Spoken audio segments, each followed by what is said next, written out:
ชี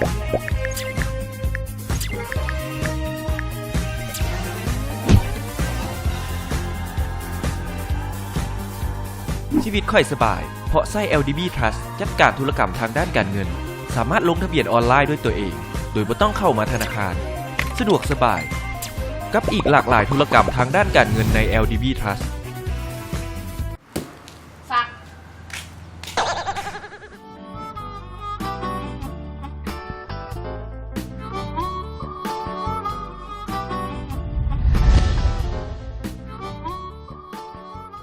ธนาคารพัฒนาลาวซื่อสัตย์มั่นคงโปร่งใสทันสมัยรับใช้ประชาชนสวัสดีท่านผู้ชมที่เคารพต้อนรับทุกท่านเข้าสู่รายการหอบฮู้หอบทิศทางพลภาพแห่งชาติลาว23และในมื้อนี้ทางทีมงานรายการของพวกเขาก็อยู่ที่หมู่บ้านเฮือนลาวซึ่งก็เป็นอีกพื้นที่หนึ่งที่อยู่ทางด้านนอกกลุ่มเรียนของพระธาตุหลวงเวียงจันทน์ที่ได้มีการประดับประดาตกแต่งเพื่อเป็นการต้อนรับนักท่องเที่ยวทั้งภายในและต่างประเทศที่มาเข้ามาเที่ยวชมนครหลวงเวียงจันทน์โดยเฉพาะแล้วก็แม่นเข้ามาเที่ยวชมบุญพระธาตุหลวงเวียงจันทน์ประจำปี 2019 นี้ซึ่งว่าภายในหมู่บ้านเฮือนลาวนี่จะมีกิจกรรมอันใดที่ว่าน่าสนใจเอาเป็นว่าตอนนี้เชิญทานที่ตามชมบุญนมัสการพระธาตุหลวงเวียงจันทน์แต่ละปีได้จัดให้มีหลายกิจกรรมแนใส่สร้างความเบิกบานม่วนซื่นให้ผู้ที่เข้ามาเที่ยวชมทั้งรักษาได้วัฒนธรรมอันดีงามดึงดูดนักท่องเที่ยวทั้งภายในและต่างประเทศเข้ามาท่องเที่ยวลาวให้นับมือนับเพิ่มขึ้นเฉพาะปี 2019 งานบุญดังกล่าวได้จัดขึ้นในวันที่ 5 วันที่ 11 พฤศจิกายน 2019 หลายแขนงการก็คือบรรดาผู้ประกอบการได้มีหลายกิจกรรมแตกต่างจากปีที่ผ่านมา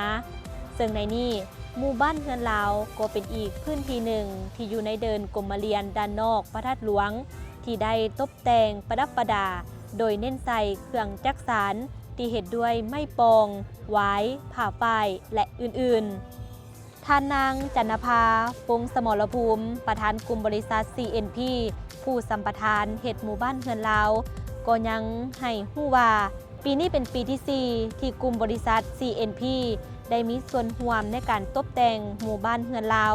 ซึ่งเป็นกิจกรรมหนึ่งที่อยู่ในบุญนมัสการพระธาตุหลวงเวียงจันทน์และพิเศษในปีนี้เป็นปีสรุปการปฏิสังขรณ์พระธาตุหลวงเวียงจันทน์ครั้งที่ 4หมู่บ้านเฮือนลาวก็ได้มีการตกแต่งที่เน้นใส่การส่งเสริมวัฒนธรรมสีไม้ลายมือและฮิตของประเพณีที่เป็นเอกลักษณ์ของแต่ละชนเผ่าเป็นต้นสถานที่อ้อมหอบจะตกแต่งด้วยดอกไม้โคมไฟและหวดนอกนี้ตามเฮือนจะตกแต่งด้วยเครื่องจักสานที่เฮ็ดด้วยไม้ปองและหวายประเภทซุ่มกะตากระบุงขันและประดับประดาด้วยผ้าไหมผ้าฝ้ายที่เป็นสีไม้ลายมือของคนลาวภายในเฮือนแต่ละหลังจะบริการนุ่งสุดของแต่ละชนเผ่าและบริการถ่ายรูปคาดว่าปีนี้จะมีผู้เข้าชมประมาณ 250,000 คน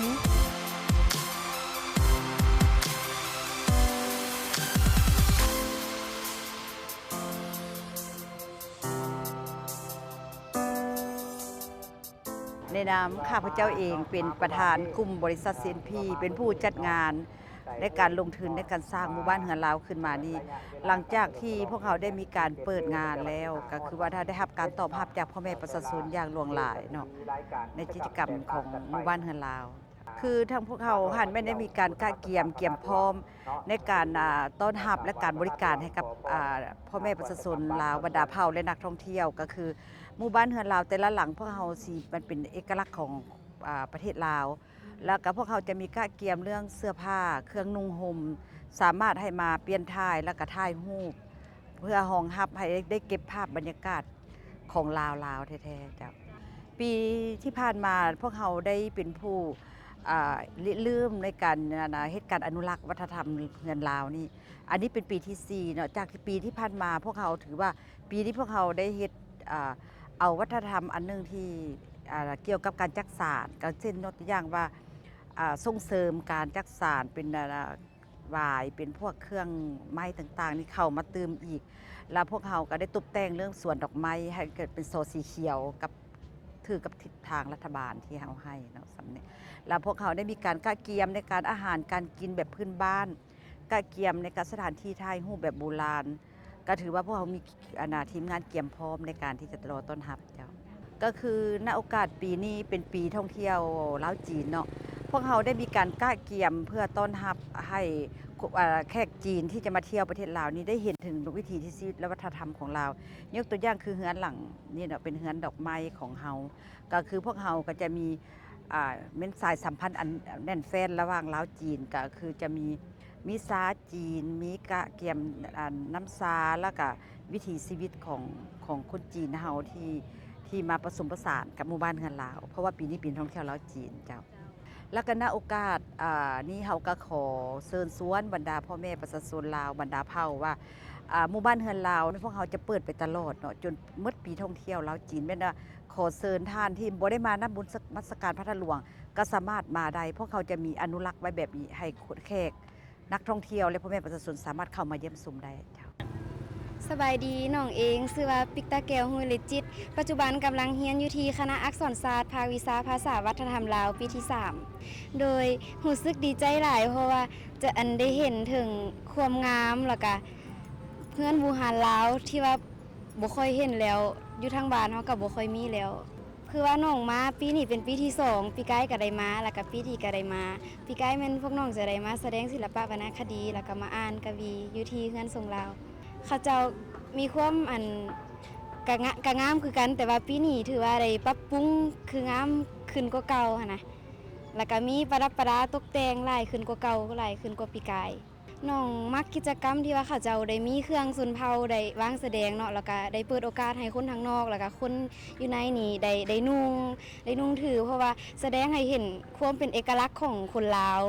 น้องมักในจุดนี้เพราะว่าส่วนตัวก็มักเครื่องชนเผ่าอยู่แล้วน้องก็อยากให้เชิญชวนทุกๆคนเนาะบ่ว่าจะเป็นทางแขกภายในและต่างประเทศให้มา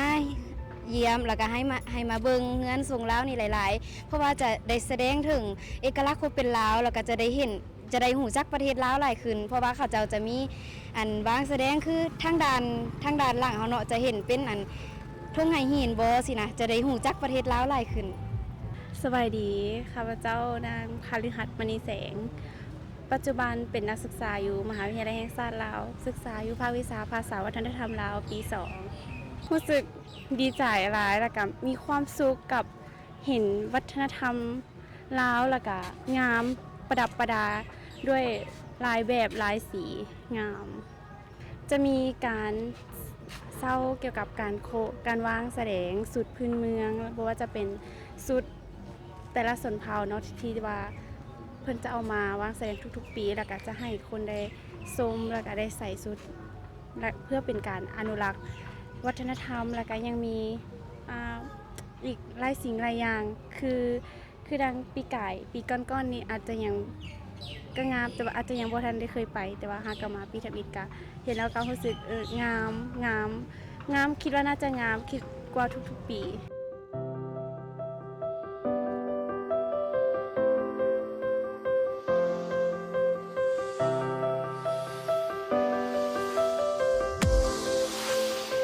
หมู่บ้านเฮือนลาวสร้างขึ้นเพื่อเป็นการอนุรักษ์ฮีตของประเพณีอันดีงามของชาติเสริมขยายศิลปะวัฒนธรรมของชาติลาวให้คนรุ่นหลังได้สืบทอดในนี้จะเริ่มเปิดให้เข้าเที่ยวชมแต่วันที่ 5 เป็นต้นไป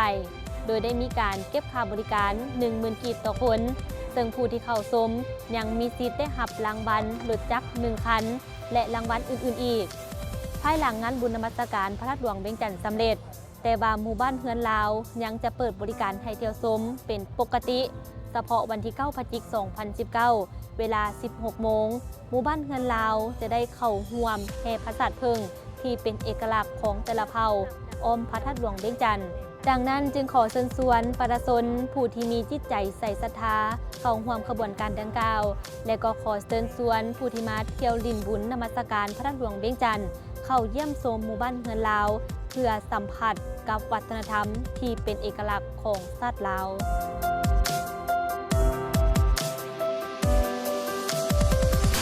จ ค่ะท่านผู้ชมได้ทั้งหมดนั้นก็แมนบรรยากาศของกิจกรรมภายในหมู่บ้านเฮือนลาวซึ่งในปีนี้ก็ได้มีการตกแต่งประดับประดาโดยการเน้นใส่การส่งเสริมวัฒนธรรมฮิตของประเพณีการดำรงชีวิตและการแต่งกายของแต่ละชนเผ่าอีกด้วยที่ทางทีมงานรายการของพวกเขานำมาเสนอให้บรรดาทานได้ที่ตามชมและเมื่อข้อนี้เวลาของทางรายการของพวกเขาก็ได้หมดลงแล้วขอบใจทุกท่านที่ให้เกียรติที่ตามรับชมและที่ขาดบ่ได้ก็ต้องขอบใจน้ำธนาคารพัฒนาลาวที่ให้การสนับสนุนรายการของพวกเขาด้วยดีตลอดมาและเมื่อข้อนี้เจนนี่ศรีวิไลพร้อมด้วยทีมงานรายการหอบผู้หอบผิดลาท่านผู้ชมไปก่อนสบายดี